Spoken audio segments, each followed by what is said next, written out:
And welcome back, everyone. It's the week of Who Would Win, where we have a whole week of Who Would Win.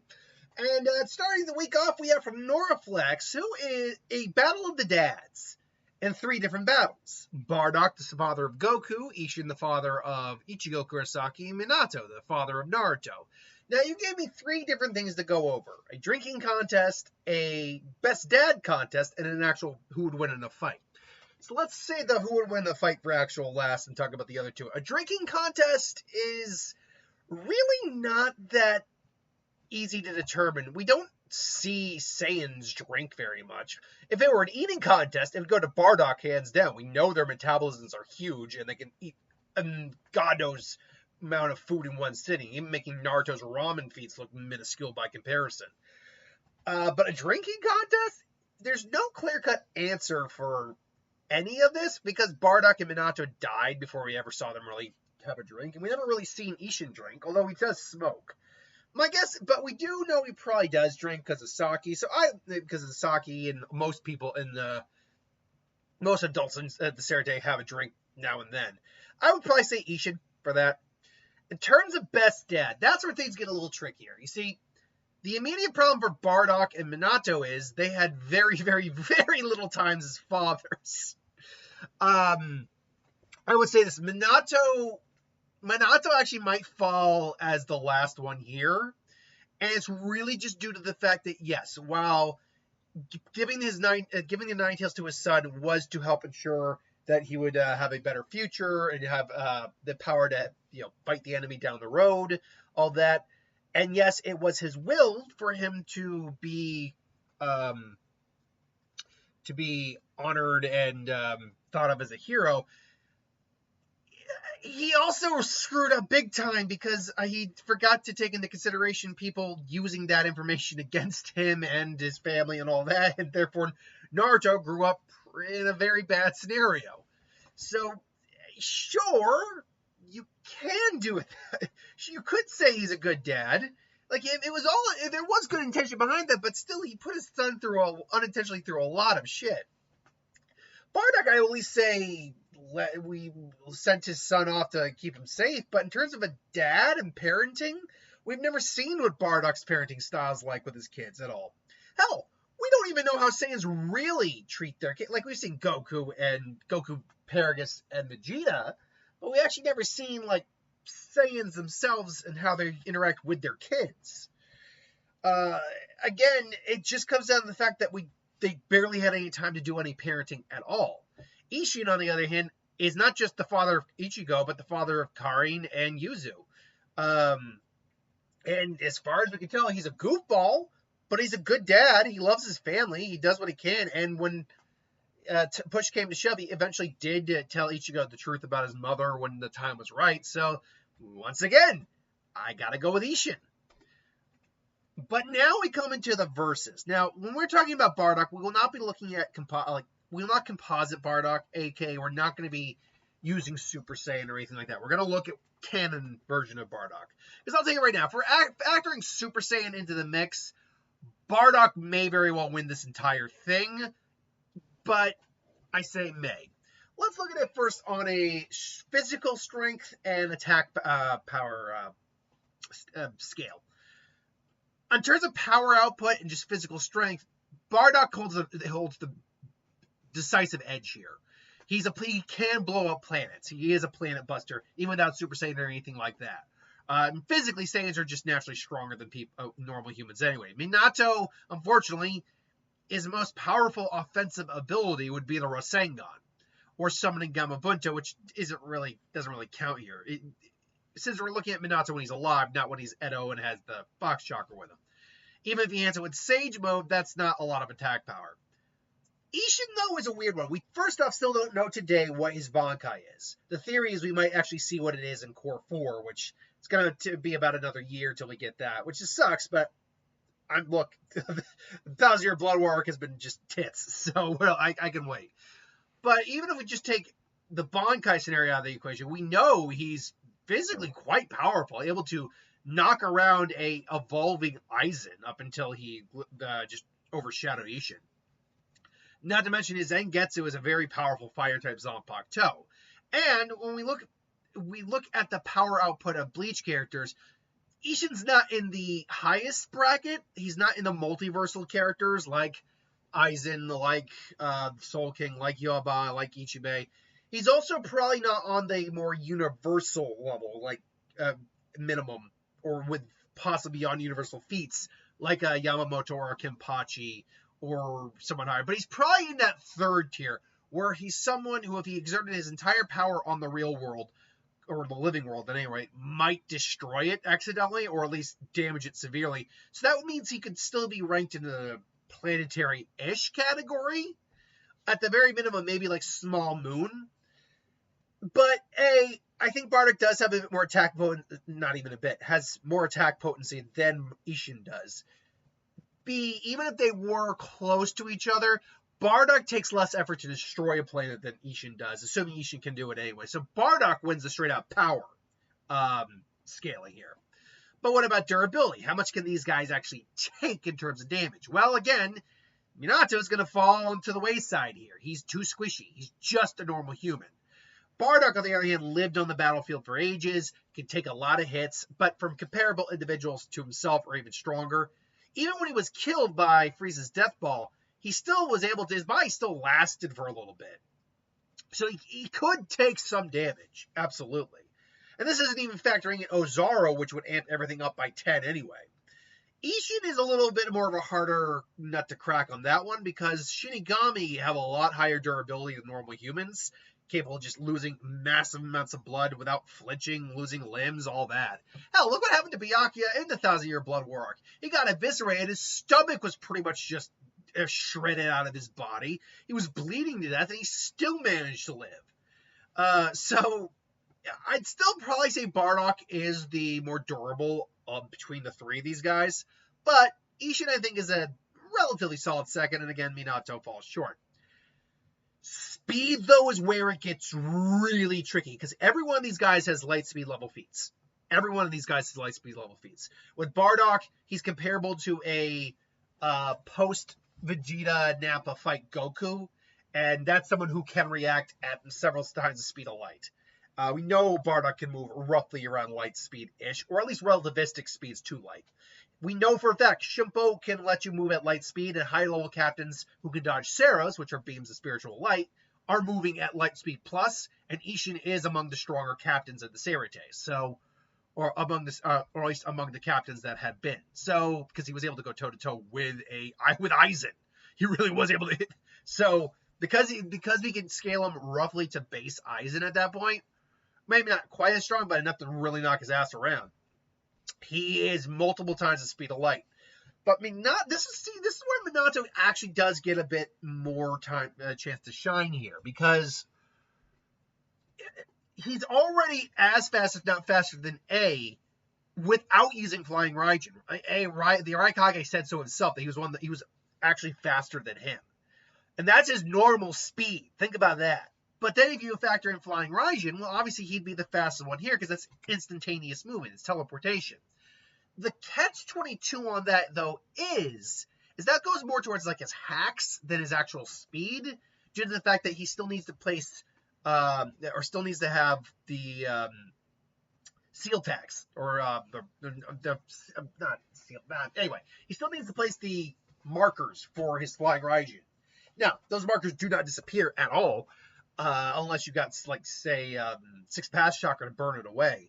The point is, though, without those, he's roughly around light speed-ish feats, but not, because A can move almost as fast as light. Almost. Or at least he's just around there, and Minato is faster, so that puts him relativistically at light speed.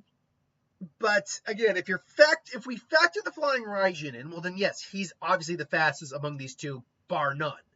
If we're not factoring that in, it would probably go to Isshin, but and then we have their actual abilities and hacks. Now again, we're not factoring Super Saiyan in for Bardock, so what can Bardock actually do? Well, he's durable enough to survive the vacuum of space, which is not an ability, but goes towards his durability. He can fire ki from his hands in multiple ways. He can fly. He can sense energy. I believe he learned to sense energy. He can also transfer him to his grade 8 form. Now, if he loses his tail, the grade 8 form disappears, but still, it's going to increase everything tenfold, which it does not bode well for, a lot of people in this fight, possibly. Isshin, we actually don't know if Isshin knows Keto, but he's a skilled hand-to-hand fighter. And obviously, he's capable of using his Shimpo for super speed. He's also capable of flexing his Ryatsu just for effect, as most captains are. And obviously, he has Engetsu, which is his fire-based Zanpakuto. We don't know what his Bankai is, but we know it's difficult for him to use if he can't concentrate and fix his spiritual pressure. And if he's injured, that's even more difficult to do. So what does that mean, though, for the fight? Well, he's got one other little ability we see with the Shikai, and that's if he spits his blood into his fire, it actually acts like an accelerant, like gasoline. So clearly his Bankai must have something to do with his blood. Fire interacting with his blood, whatever it may be. Either way, though, it's still an exceptionally powerful Zanpakuto.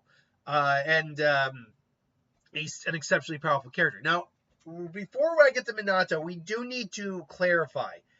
We're going to let him be visible in this fight because, honestly, it's just not fair otherwise. If they can't see him, Isshin's going to win this because he can literally just blitz them without them ever knowing he's there. So, no, he's going to be visible in this fight. Minato, though, is clearly has the most versatile kit here. As we explained earlier, he's got the Rasengan, which is a concentrated sphere of energy, chakra, which hurts like hell and can kill if it hits right and it's powerful enough. He's got the Flying Raijin, which allows him to really teleport from place to place. He can place those seals on individuals and always be able to find them. He's got Summoning Jutsu with Gamabunta. He doesn't use his Sage Mode normally in a fight, but he does, in fact, have a perfected Sage Mode. He does apparently have, I believe, lightning, wind, and was it water or fire for his elements? Either way. He's also a seal expert, too. So this allows him to use things like the Reaper Death Seal in a pinch, as well as other seals as well. So, in a fight between these three, who's going to win? You're probably going to, they're probably going to square off. Then they all kind of go after each other. Minato is actually going to be doing setup on the battlefield. He's not going to be deemed as a big threat because he just doesn't have the initial attack potency. So it's really going to start breaking down between Isshin and Bardock. Now, Bardock does, like I say, have the attack overall power advantage, physically speaking, although probably not by much, and, energy-based. And attack potency, if he's going all out, he can destroy a planet. But Isshin is, frankly, the faster of the two. And his fire should still be very much able to hurt Bardock, if not kill him, given the right context. So these two are going to be duking it out for a while. Isshin, Burn and Getsu brings up the fire. Eventually, he's going to go. Eventually, Minato shows up, having set up the field for to his advantage, and starts blitzing these two with Kunai and Rasengan, and eventually probably landing seal markers on both of them to allow him to teleport to where they need to be, and just boom, landing Rasengan on both these guys. Bardock's got the better durability feat for handling something like that. Isshin, it's going to hurt, but the problem is Minato's also going to have to avoid getting hit by him, because he's also got fire wrapping around his body, engulfing him. So if he's got to be careful when he gets close to Isshin. Eventually, though, it's going to get to a point now where Bardock goes into full Uzara form, and they're both squared up. He's squaring up on him, being 10 times faster, 10 times stronger. That ain't good. And he immediately starts to blitz these guys, starts to almost blitz them. They're now trying to avoid him as best they can.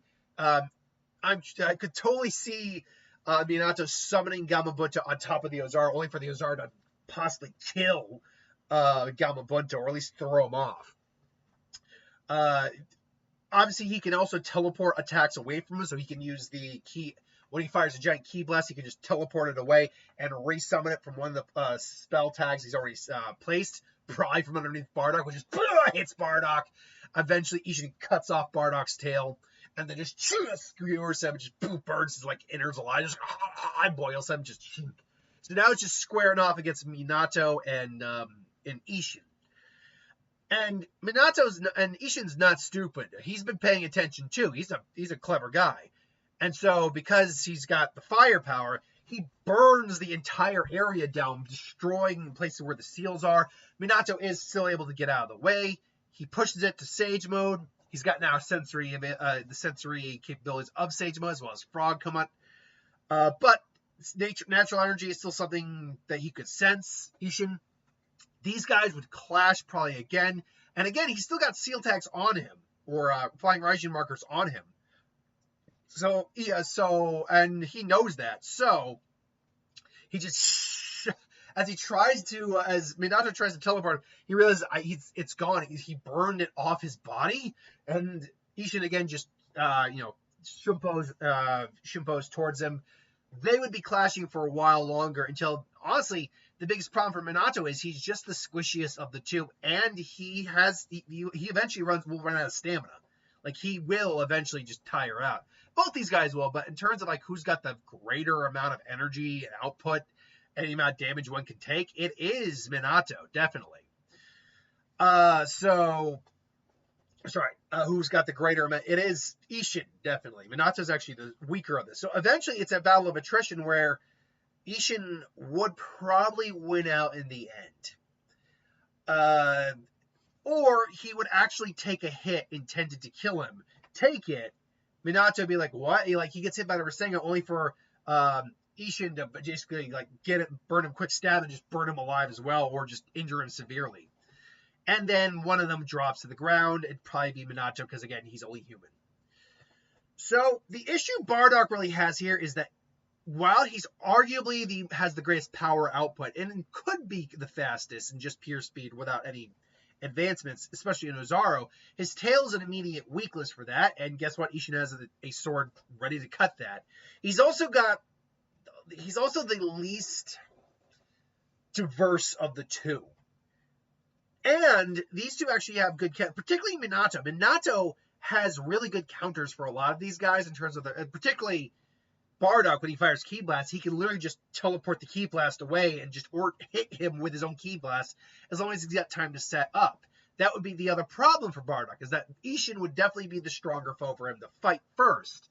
Whereas Minato is definitely a strategist who would set up his Flying Raijin strategy while these other two are kind of duking it out, giving him time to prepare. So Bardock, unfortunately, would probably go down first between the two of them. That just leaves Isshin and Minato, and this one would be tough. Minato, though, like I said, Minato does not have a huge amount of attack potency that is really tailored for this fight, which would hurt. Like, hitting Isshin with a Rasengan would hurt immensely, but we've seen what a lot of these Shinigami can take. A Rasengan is not putting Isshin down. Multiple Rasengan are not putting Isshin down. Cutting him across the throat could do it. Assuming that he doesn't patch himself up or even cauterize his own wound or something, which he'd be smart enough to do. Isshin naturally moves faster than Minato, just based on what we know. Minato is roughly in the light speed category, where we know someone like Isshin would be multiple times the speed of light. Isshin's got the better durability. He's also just got the raw attack and power advantage over Minato. Minato, again, would not be completely out of luck here. His Flying Raijin does give him a lot of battlefield advantage, a lot of battlefield awareness. And the fact that he'd be able to place a Flying Raijin tag on either of them at least once means he'll always be able to find them for a while at least. Again, it really all just comes back down to the whole package. Minato has got the best versatility and arguably the best speed of the group. Bardock has the best overall raw power of the group. Isshin is somewhere in the middle. He's far faster on average than both of these guys. And he's got enough durability to take hits from Minato and probably even survive a hit or two from Bardock as long as he's careful enough. And he's got arguably the better attack. He's got enough attack power to injure both of them as well. Certainly kill Minato, and in the right context, as we saw here, if he skewers him and lights him up, boils the insides, he'd kill Bardock as well. He's also the oldest one here, which is another big thing here. He has the most battlefield experience because he's hundreds of years old. He's got the most battlefield experience, bar none. So when you factor that all in together, I would go Isshin in this fight. But At the end of the day, it is just my opinion. Let me know in the comments below what you think. Thanks for watching. I hope you enjoyed. Like, comment, share, subscribe. Join us again next time. We got more videos coming.